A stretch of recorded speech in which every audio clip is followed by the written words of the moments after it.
kufikiri ndoa za Wakristo leo.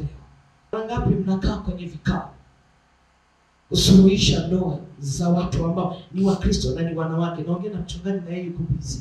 Na ndio maana kwa kweli kazi ya uchungaji siiwezi. Kwa nini? Maana mngekuja kwangu kwanza ningepiga hizo roho ambazo zinasababisha magomvi katikati yenu. Alafu ndo tungekaa kikao. Kwa nini? Wewe umeumbwa kwa mfano wa Mungu. Na mume wako ameumbwa kwa mfano.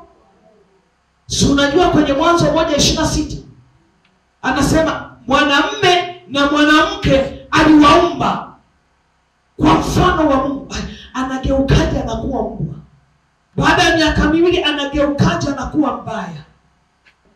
Huoni kwamba kuna nafasi mtu hajakaa mahali ambako Bwana alimweka toka akiwa tumboni mwa mama yake, akakuangalia na mume mzuri, akakwambia huyu ndio mume wako, utakaa naye, utaishi naye. Alafu baadaye, yani kwa kweli mimi huyu mwanaume hapana.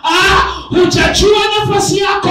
Anasema nimekuweka leo ili kuvunja. Ukiona magomvi katikati ya ndoa, unatakiwa kuvunja, unatakiwa kuharibu, unatakiwa